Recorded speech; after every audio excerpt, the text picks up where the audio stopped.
Welcome to a new tutorial, and this time I'm not going to talk about the bag of tricks but the name generator I created a while ago in combination with the token tool to let you see how you can very swiftly set up new NPCs in your game. I already opened a couple of windows. This is the name generator RPTOC file. That's the only one you need. You can download it through Discord or through the forum. So the installation is simple. You drag and drop it onto the screen. This one. I'm going to make this screen a little bit.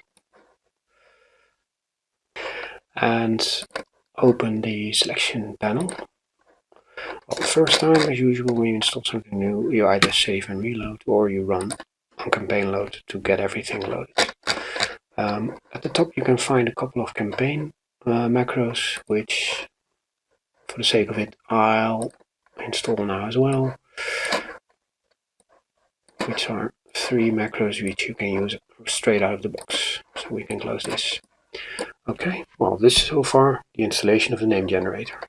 To use it, click on generate name, pick a type you like, let's say fantasy dwarf female, you want 10, click OK, and you get 10 female dwarf names.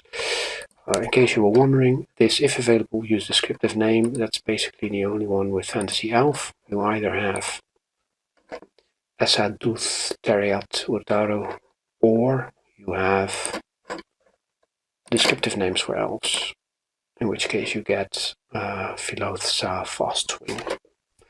So that's that function. Okay, I'll clear this one. Good. The other function there is are these 2 male-female quick generators, and these functions have the additional feature that you can create quick tokens with portrait installed, and I'll show you what I mean shortly. I'm just going to show you the inside. It's a function which you can use auto name. You can choose the type and you set the gender. So this time I've chose Victorian, but from the generate name you can see which options there are. So there's Victorian, Warhammer, Sumerian, Modern, etc, etc, etc. So you can change them how you like. Okay, so that's step 1.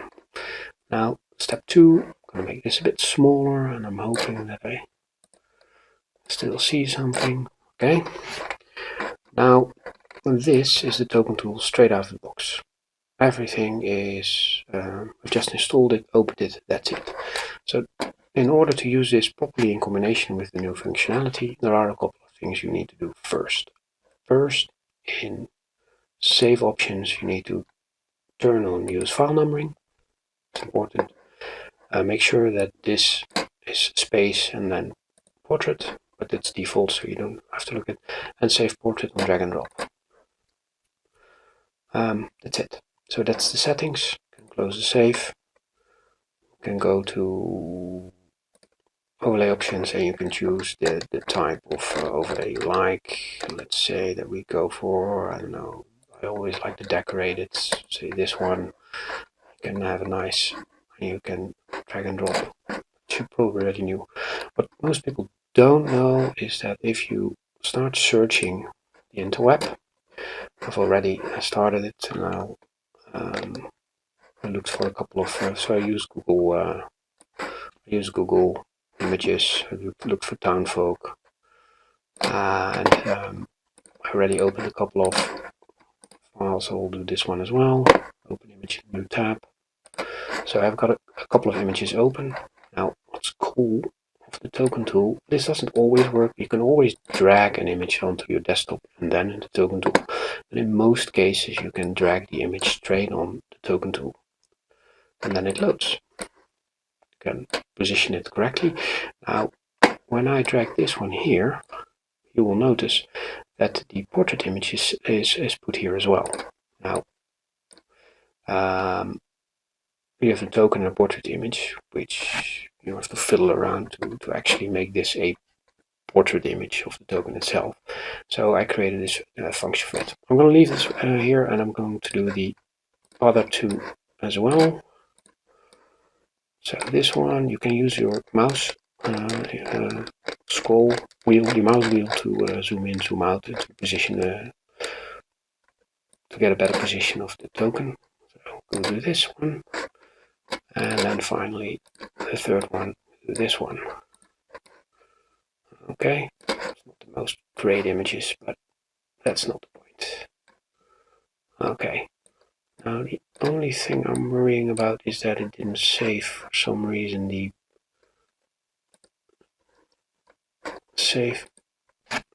background image on drag and drop. I have no idea why it didn't do that. Okay, I deleted the tokens, and apparently if you drag these onto your desktop and then drag them portrait layer, and now it does work. I have no idea why it's sometimes, but okay. Anyway, if you go through your desktop and then drag them here, put them here, and then drag them on you get the effect that you have the token and the portrait. Now, the cool feature, these are all male, so I select all the tokens and I just click Victorian male, and we're done. Now, what is the cool feature? I'll show you. It will have set a name and it will have set the portrait. So I deleted the portrait and embedded it in the token itself, so you can see it over here. And that's it. That's the whole tutorial. Thank you for watching. It's a short one, but hopefully useful. Bye.